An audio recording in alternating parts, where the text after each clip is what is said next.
ये कहानी 5 दोस्तों की है जो छुट्टियां मनाने दूसरे शहर आए थे। सब दोस्त क्लब में जाते हैं और खूब मजे करते हैं। इन्हीं में से इनका एक दोस्त जिसका नाम जैसी था, वो इनको बताता है कि मुझे एक जगह का पता चला है, क्यों ना हम वहाँ जाकर पार्टी करें। एक दोस्त जिसका नाम एमी था, वो सब दोस्तों के साथ जब वहाँ पर जाती है तो वहाँ पर जाकर वो वॉशरूम का पूछती है। जब वो वॉशरूम ढूंढ रही थी तभी वो दीवार पर बहुत सारी तस्वीरें बनी हुई देखती है। उधर जैसी भी आ गया था, जो उससे पूछता है कि तुम यहाँ पर क्या कर रही हो। वो भी जब वो तस्वीरें देखता है तो कहता है हो सकता है ये उन लोगों की होगी जो पहले यहाँ पर रहते हो। एमी भी उसकी बात मान लेती है और फिर दोनों यहाँ से चले जाते हैं। वहाँ पार्टी में एक लड़की आती है जिसके जिस्म पर टैटू बना हुआ था। वो एमी से पूछती है क्या आप लोग अमेरिका से आए हैं। एमी कहती है हाँ, हम यहाँ पर बस कुछ छुट्टियाँ गुजारने आए हैं। तभी वो उसके दोस्त के पास जाती है और उसे अपने साथ डांस करने का कहती है। साथ ही ये भी बताती है कि मेरा पार्लर है जहाँ पर मैं टैटू बनाने का काम करती हूँ। ये सुनकर एमी का दोस्त कहता है हाँ, मैं भी टैटू बनवाना चाहता हूँ।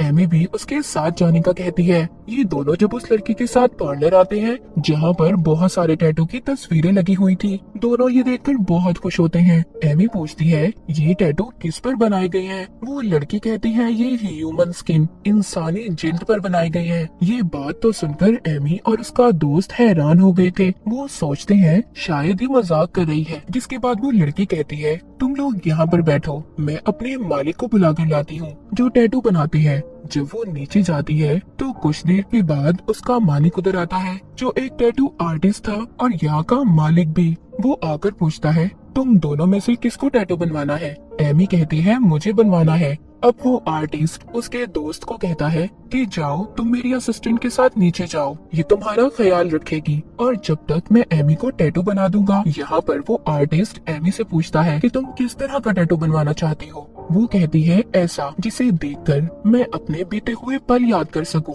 आर्टिस्ट ये सुनकर कहता है कि बहुत दिन बाद कोई ऐसी लड़की आई है जो ऐसा टैटू बनवाना चाहती है, बाकी तो सब नकल करते हैं। उनके लिए ये टैटू बनवाना सिर्फ एक फैशन है और कुछ नहीं। टैटू तो असल में वही है जिसको देखकर कुछ याद आए। वो एमी को किताब देता है और कहता है देखो इसमें अपने लिए टैटू चुनो। यहाँ पर एमी उससे पूछती है क्या सच में ये टैटू इंसानी जिस्म पर बनाए हुए हैं। वो आर्टिस्ट कहता है हाँ बिल्कुल, तुम्हें सही बताया गया है, ये सच में इंसानी जिल्द पर ही बनाए गए हैं। उधर दूसरी तरफ एमी का दोस्त जो उस टैटू वाली लड़की के साथ था वो भी होश हो जाता है। इधर एमी की गर्दन पर जब आर्टिस्ट टैटू बनाने लगता है तो वो भी बेहोश हो जाती है। जब इन दोनों को होश आता है तो खुद को बंधा हुआ पाते हैं। एमी का दोस्त उनसे पूछता है कि आखिर तुम हम लोगों से क्या लेना चाहते हो। देखो हमें छोड़ दो, मैं तुम्हें इसके बदले बहुत सारे पैसे देने के लिए तैयार हूँ।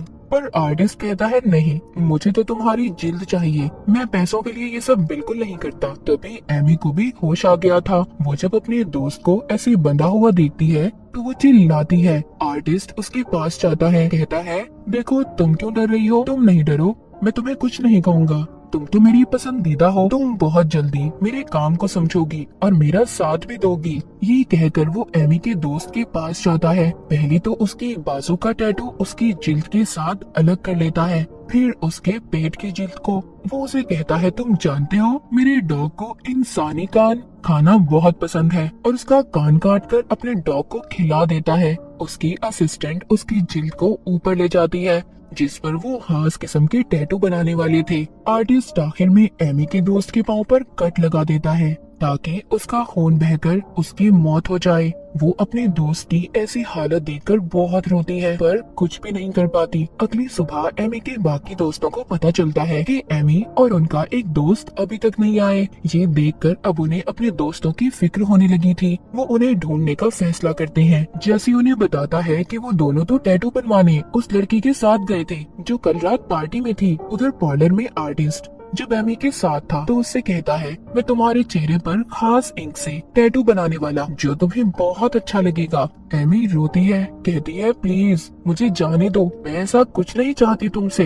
इधर एमी के दोस्त हर टैटू बनाने वाली दुकान पर देखते हैं पर उनके दोस्त उन्हें कहीं नहीं मिल रहे थे। जब ये एक गली में से गुजर रहे थे तो वहाँ पर कुछ बच्चे बैठे थे जो इनको छेड़ने लगते हैं। जेसी को इस बात पर बहुत गुस्सा आता है और वो उन्हें मारने लगता है। उसके दोस्त उसको समझाते हैं कि जाने दो इन्हें, हमें अपने दोस्तों को ढूंढना है। जिसके बाद ये सभी उस पार्लर पहुंच गए थे तो वहाँ पर उसी आर्टिस्ट से मिलते हैं और उससे एमी और अपने दोस्त का पूछते हैं। वो बताता है हाँ, कल रात वो दोनों आए थे पर टैटू बनवा कर चले गए। वो कहते हैं उन्हें यहाँ पर एक लड़की लाई थी जिसके बाजू पर टैटू बने हुए थे। वो कहता है वो मेरी असिस्टेंट है पर अभी इस वक्त वो यहाँ पर नहीं है। वो सभी इस आर्टिस्ट की बात को मान लेते हैं और जाने लगते हैं। पर जाते हुए इनकी एक दोस्त वहाँ पर लगी एक तस्वीर देखती है जो उनके दोस्त का टैटू था जो उसने अपने बाजू पर बनवाया हुआ था।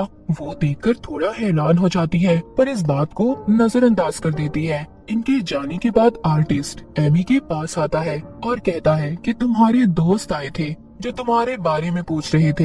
एमी कहती है तो मुझे छोड़ क्यों नहीं देते, आखिर मुझसे क्या चाहते हो। वो कहता है मैं बहुत जल्दी तुम्हें छोड़ दूंगा और फिर तुम खुद इधर रुक कर मेरे साथ काम करोगी। वो एमी से उसका चेहरा देखने को कहता है। जब एमी अपने चेहरे को शीशे में देखती है तो बहुत रोती है। उसने उसके चेहरे पर टैटू बना दिया था। उधर चारों दोस्त ये फैसला करते हैं कि वो पुलिस में अपने दोस्तों के लापता होने की रिपोर्ट लिखवाएंगे। पर जेसी कहता है नहीं, पुलिस हमारी रिपोर्ट नहीं लिखेगी क्योंकि अभी उन्हें लापता हुए 24 घंटे भी नहीं हुए। तभी एक दोस्त अपने दोस्त की तस्वीर दिखाती है, उसके बाजू पर वही टैटू जिस पर वो कहती है कि मैंने ऐसा ही टैटू उस पार्लर में देखा है। जेसी कहता है क्या फजूल बातें कर रही हो, ये कहकर चला जाता है और अब वो एक बार में आ गया था। उधर इसके दोस्त पार्लर पहुंच जाते हैं और उस लड़की से अपने दोस्तों का पूछते हैं। वो कहती है तुम्हारे दोस्त नीचे बेसमेंट में है। वो सब उसकी बात मानकर बेसमेंट में चले जाते हैं। अचानक से वो लड़की और आर्टिस्ट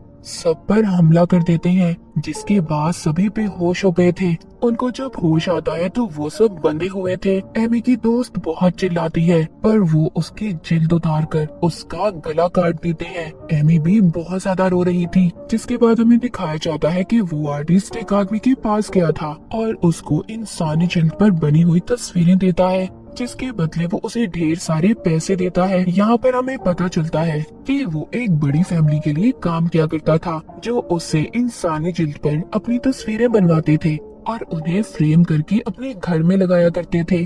उधर बेसमेंट में जहाँ पर एमी और उसके दोस्त को बांधा हुआ था, उसके दोस्त की रस्सी खुल जाती है और वो टैटू वाली लड़की पर हमला कर देती है और एमी को छुड़वाने की भी कोशिश कर रही थी। एमी उससे कहती है तुम जाओ यहाँ से, भाग जाओ, बाहर जाकर मदद बुलाओ। ये सुनकर उसकी दोस्त भाग जाती है। रास्ते में वो उन्हीं बच्चों को देखती है जिन्हें जेसी ने मारा था। अब क्योंकि वो बदला लेना चाहते थे इसीलिए वो इन्हें ढूंढ रहे थे। जैसे ही वो इसको देखते हैं वो उसको पकड़ने भागते हैं। रास्ते में आर्टिस्ट भी इन्हें देख लेता है जो अपनी गाड़ी में था कि बच्चे उस लड़की का पीछा कर रहे हैं जिसको इन्होंने पकड़ा हुआ था। एमी की दोस्त बहुत भागती है, मदद मांगती है पर कोई उसकी मदद नहीं करता। आगे रास्ता बंद था इसीलिए बच्चे उसे पकड़ लेते हैं और बहुत मारते हैं। तभी उधर आर्टिस्ट भी आ गया था जो उन बच्चों को शूट करके मार देता है और बाद में एमी की दोस्त को। उधर जब उस टैटू वाली लड़की को होश आता है तो वो एमी के पास आती है और कहती है कि सब तुम्हारी वजह से हुआ है, तुमने अपनी दोस्त के भागने में मदद की है। और गुस्से में उसका एक दांत प्लास से उखाड़ने वाली थी। तभी वहाँ पर आर्टिस्ट आ जाता है जो उसको रोकता है और एमी के पास जाता है। वो उससे पूछती है कि आखिर तुम उससे चाहते क्या हो। वो उसको एक जगह पर लेकर जाता है जहाँ पर बहुत सारी तस्वीरें थी। आर्टिस्ट कहता है कि आज मैं तुम्हें अपना राज बताने वाला हूँ। बहुत सालों पहले रशिया में अपने दुश्मनों को मारकर उनकी जिल्द पर लोग अपनी तस्वीरें बनवाया करते थे। रशियन किंग भी वो तस्वीरें बनवाया करते थे जिसके बदले में वो ढेर सारे पैसे देते थे। उधर बाहर वो टैटू वाली लड़की जब दरवाजा खोलती है तो बाहर जेसी था जो एक लड़की के साथ आया था। वो अपने दोस्त को यहाँ पर टैटू बनवाने के लिए लाया था। वो कहती है बैठ जाओ, मैं बना दूंगी टैटू। अब जैसे यहाँ से बेसमेंट में जाता है तो अपने दोस्तों को मरा हुआ देखता है और जब वो ऊपर आता है तो एमी को देखता है। वो बताती है कि आर्टिस्ट ने हमें यहाँ पर बंदी बनाया हुआ है, हमें पकड़ा हुआ है उसने। जैसी आर्टिस्ट को कहता है ये गलत है, हमारी डील तो सिर्फ मेरे एक दोस्त को मारने की हुई थी ना, तुमने सबको मार दिया। यहाँ पर हमें पता चलता है कि एमी का दोस्त जैसी इस आर्टिस्ट के साथ मिला हुआ था। यहाँ पर आर्टिस्ट उसको बनाई हुई उसकी तस्वीर दिखाता है जो उसने उसके दोस्त के जिल्द पर बनाई थी, पर एमी को कुछ समझ नहीं आती। वो अब आर्टिस्ट से पूछती है, जिस पर वो बताता है कि तुम्हारा दोस्त इनके खानदान से है। हर साल ये लोग अपने दोस्तों को यहाँ पर लाते हैं और किसी एक की जिल्द पर ये अपनी तस्वीरें बनवाते हैं। एमी समझ गई थी कि उसका दोस्त आर्टिस्ट के साथ मिला हुआ है, पर अब जैसी ये नहीं चाहता था कि वो एमी को भी चोट पहुँचाए, मगर वो आर्टिस्ट अब इसको भी इंजेक्शन लगाकर बेहोश कर देता है। बेहोश होते हुए जैसी कहता है कि मेरे डैड तुम्हें नहीं छोड़ेंगे। बाहर टैटू वाली लड़की भी उस लड़की को मार देती है जिसको जैसी अपने साथ लाया था। एमी भी अब आजाद हो गई थी। ये उस टैटू वाली लड़की के पास जाती है और उसका गला काटकर उसे मार देती है। आर्टिस्ट ने जैसी को भी पकड़ लिया था। वो एमी से कहता है, अगर तुम चाहो तो इसे मारकर अपने दोस्तों की मौत का बदला ले सकती हो, क्योंकि ये धोखे से तुम सबको यहाँ पर लाया था।